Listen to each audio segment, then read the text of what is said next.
Yo, what's up mga katropa? Dito tayo ngayon sa Hong Kong dahil may trabaho tayo rito. Siyempre habang wala naman tayong gagawin ngayon dahil wala pa yung schedule, naganap kami ng mga gym dito. Pero ang mamahal ng mga gym, wala silang daily, puro mga monthly. Kaya naisipan namin mag-ikot at ito nga yung nakita namin. May field kaming nakita. Uy, field! English yun ah. Pansamantala dito muna kami nag-workout. Siyempre, o yan o, diba? Kala mo gymnast.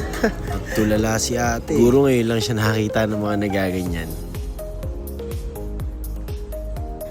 Naisipan din sana ng mga tropa na maglaro sana ng football pero di na namin tinuloy kasi wala na mga sapatos. Kaya ito, nag-jogging na lang kami. Kunyari, hindi ko alam na binibidyoan ako. At may transition pa yan. Ayan o. Wow, lupit. Iba ka talaga. O mga tropa, wag nyo masyadong i-zoom yan ha. Baka kung anong makita nyo dyan. Hindi naman tayo masyadong pinagpala sa pagkakineso mo.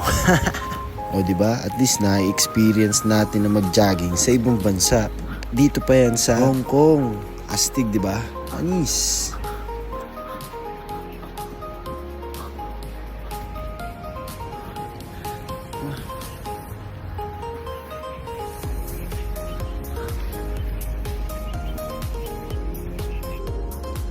Paano guys? Pauwi na ako. Hanggang dito na lang yung vlog ko ha.